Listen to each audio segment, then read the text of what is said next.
Shalom, selamat pagi saudaraku yang terkasih dalam Tuhan. Kita bersyukur kita kembali lagi dipertemukan dalam perenungan pagi di hari Sabtu tanggal 13 Januari tahun 2022. Sebelum kita memulai perenungan pagi kita, mari bersama kita satu di dalam doa. Terima kasih Tuhan untuk berkat penyertaan Tuhan ketika kami boleh beristirahat malam dan di pagi hari ini kami dibangunkan untuk kami akan melanjutkan aktivitas kami. Namun sebelum kami melanjutkan aktivitas kami mau melandaskannya dalam firman Tuhan. Oleh sebab itu Tuhan berfirmanlah kepada kami karena kami siap mendengarkan. Amin. Saudaraku yang terkasih, pembacaan Alkitab kita di pagi hari ini terambil dari Bilangan pasal 24 ayat yang ke-10 hingga ayat yang ke-25. Bilangan pasal 24 ayat yang ke-10 hingga ayat yang ke-25. Demikianlah firman Tuhan. Lalu bangkitlah amarah Balak terhadap Bileam, dan dengan meremas-remas jarinya berkatalah ia kepada Bileam, "Untuk menyerapah musuhku, aku memanggil engkau, tapi sebaliknya sampai 3 kali engkau memberkati mereka. Oleh sebab itu enyahlah engkau ke tempat kediamanmu. Aku telah berkata kepadamu, aku telah bermaksud memberi banyak upah kepadamu, tetapi Tuhan telah mencegah engkau memperolehnya." Tapi berkatalah Bileam kepada Balak, "Bukankah telah kukatakan juga kepada utusan-utusan yang kau kirim kepadaku, sekalipun Balak memberikan kepadaku emas dan perak seistana penuh, aku tidak akan sanggup melanggar titah Tuhan dengan berbuat baik atau jahat atas kemauanku sendiri. Apa yang akan difirmankan Tuhan, itulah yang akan kukatakan. Dan sekarang aku ini sudah hendak pergi kepada bangsaku. Marilah kuberitahukan kepadamu apa yang akan dilakukan bangsa itu kepada bangsamu di kemudian hari." Lalu diucapkannya lah sanjaknya, katanya, "Tutur kata Bileam bin Beor, tutur kata orang yang terbuka matanya, tutur kata orang yang mendengar firman Allah, dan yang beroleh pengenalan akan yang maha tinggi, yang melihat penglihatan yang dari yang maha kuasa, sambil rebah namun dengan mata tersingkap. Aku melihat dia tetapi bukan sekarang. Aku memandang dia tetapi bukan dari dekat. Bintang terbit dari Yakub, tongkat kerajaan timbul dari Israel, dan meremukkan pelipis-pelipis Moab, dan menghancurkan semua anak Set. Maka Edom akan menjadi tanah pendudukan, dan Seir akan menjadi tanah pendudukan, musuh-musuhnya itu. Tetapi Israel akan melakukan perbuatan-perbuatan yang gagah perkasa, dan dari Yakub akan timbul seorang penguasa yang akan membinasakan orang-orang yang melarikan diri dari kota. Ketika ia melihat orang Amalek, diucapkannya lah sanjaknya, katanya, "Yang pertama di antara bangsa-bangsa ialah Amalek, tapi akhirnya ia akan sampai kepada kebinasaan." Ketika ia melihat orang Keni, diucapkannya lah sanjaknya, katanya, "Kokoh tempatmu, kokoh tempat kediamanmu, tertaruh di atas bukit batu sarangmu. Namun orang Keni akan hapus. Berapa lama lagi maka Asyur akan menawan engkau?" Diucapkannya lah juga sanjaknya kepadanya, "Celaka, siapa yang akan hidup apabila Allah melakukan itu? Tetapi kapal-kapal akan datang dari pantai orang Kitim. Mereka akan menindas Asyur dan menindas Heber. Lalu ia pun juga akan sampai kepada kebinasaan. Lalu bersiaplah Bileam dan pulang ke tempat kediamannya, dan Balak pun pergilah juga." Demikianlah pembacaan Alkitab kita di Sabtu pagi hari ini. Saudaraku yang terkasih oleh Tuhan kita Yesus Kristus, salam sejahtera selalu bagi kita semua. Perenungan kita di pagi hari ini masih melanjutkan peristiwa yang terjadi di antara Balak dan Bileam. Dikisahkan bahwa Balak tetap menginginkan kebinasaan pada bangsa Israel. Ia meminta-minta kepada Bileam, tapi Bileam dengan taat dan komitmen kepada Tuhan, justru ia tetap memilih setia kepada Tuhan. Meski dengan iming-imingan emas perak seistana yang besar, Bileam tidak tergiur dengan tawaran dan tidak mengubah komitmennya untuk berpaling dari Tuhan. Nah, akhirnya pada pembacaan kita di hari ini, Balak marah kepada Bileam karena Bileam tidak mau mengutuki Israel. Oleh karena itu saudaraku, Balak menyuruh Bileam pergi. "Sudahlah, kau pergi saja kembali ke tempat asalmu tanpa diberikan upah sedikit pun." Bileam merasa dia tidak rugi. Bileam merasa ia tidak tersakiti dengan hal itu, karena Bileam tetap bertindak setia pada komitmennya di dalam Tuhan. Ia tidak mau bertindak dengan kemauannya sendiri untuk mengutuki atau memberikan berkat bagi orang lain, tapi ia mau bertindak tunduk pada kedaulatan Allah saja.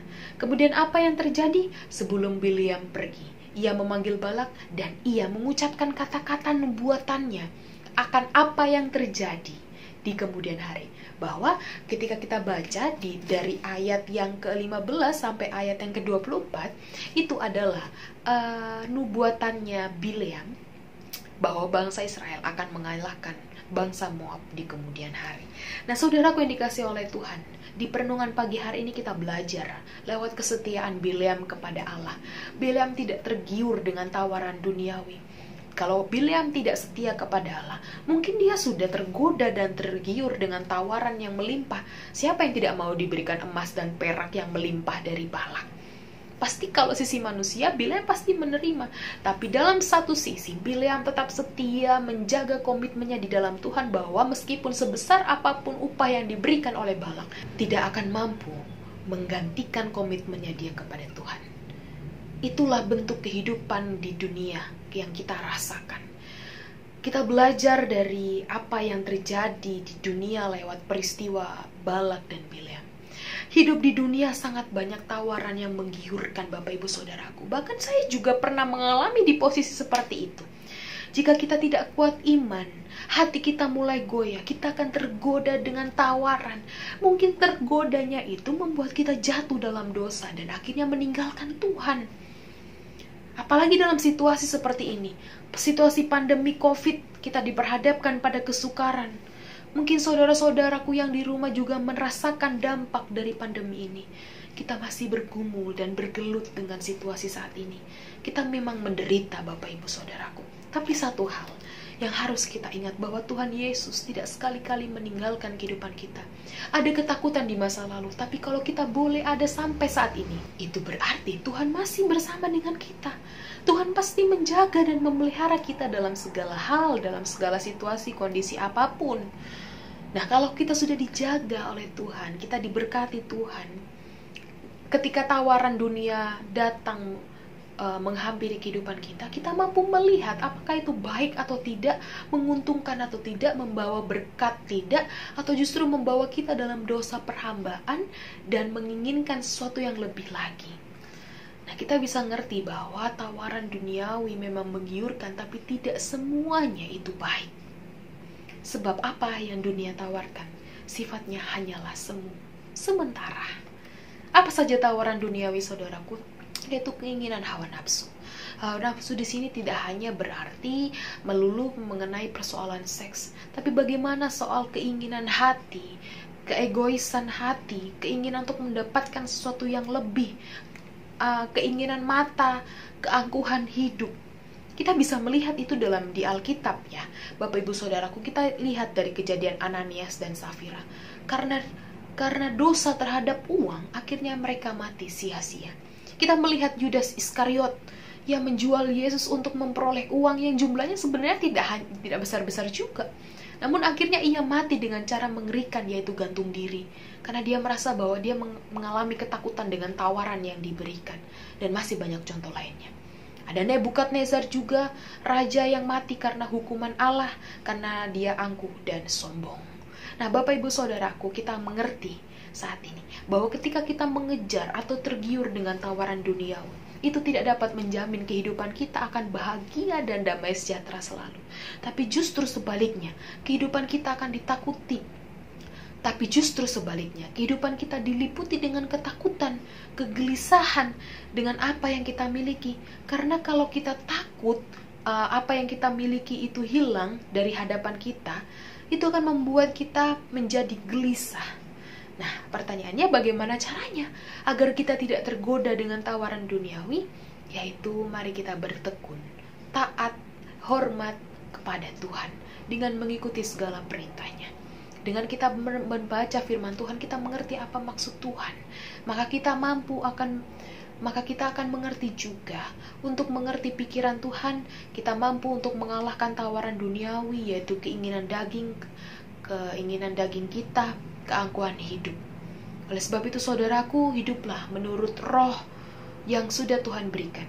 Karena keinginan roh yang membawa kita dalam kehidupan kekal.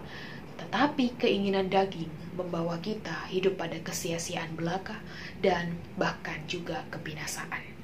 Dalam menjalani hari-hari di sepanjang tahun 2022, mari kita tetap dekatkan diri kepada Tuhan. Karena ketika kita hidup bersama dengan Tuhan, kita akan mendapatkan berkat. Dan berkat yang Tuhan berikan itu melebihi kenikmatan duniawi. Inilah yang membuat kita tidak akan rugi. Bapak, Ibu, dan Saudara dan saya tidak akan rugi kalau kita tetap hidup dan setia di dalam Tuhan. Berjalanlah bersama Tuhan meski harus menderita. Mulai saat ini iman kita harus berani menolak tawaran duniawi yang membuat kita lari meninggalkan Tuhan. Sebab Tuhan sendirilah harta paling berharga. Harta paling berharga. Lebih baik kita kehilangan harta benda daripada kita kehilangan Tuhan. Sebab ketika kita kehilangan Tuhan, kita akan kehilangan segala-galanya. Tapi ketika kita tidak takut kehilangan apapun, Tuhan tetap ada bersama dengan kita. Tuhan menyertai dan melindungi kita. Jangan takut dan khawatir saudaraku, sebab kehidupan kita tetap dalam pengasihan Tuhan. Amin. Mari kita berdoa. Terima kasih Tuhan untuk firman Tuhan di pagi hari ini. Kami mengerti, kami mengimani, kami belajar tentang apapun di dalam firman Tuhan hari ini. Kami diajarkan untuk tidak tergiur dengan tawaran duniawi lewat apapun yang sedang kami alami. Biarlah kami tidak menggantikannya. Kami tidak menjual kesetiaan kami kepada Tuhan hanya karena tawaran duniawi, tapi kami tetap boleh menolak. Kami melihat apapun yang ditawarkan itu, apakah itu memang berguna, baik atau tidak, atau justru membuat kami hidup jauh dalam Tuhan dan akhirnya kami berbuat dosa. Ampunilah kami Tuhan ketika kami sudah berbuat hal demikian. Tapi di dalam firman Tuhan di malam hari ini kami diingatkan kembali untuk tetap setia dan menjaga komitmen kami di dalam Tuhan dengan tidak mengikuti tawaran duniawi. Terima kasih Tuhan. Ketika di Sabtu ini kami berakhir pekan, mungkin banyak kegiatan yang akan kami lakukan bersama keluarga. Biarlah Tuhan Yesus sendiri yang menyertai dan melindungi kehidupan kami. Kami siap melanjutkan aktivitas kami Tuhan, karena kami percaya Tuhan ada bersama dengan kami. Kami berdoa dan kami mengucap syukur di dalam nama Tuhan Yesus. Amin.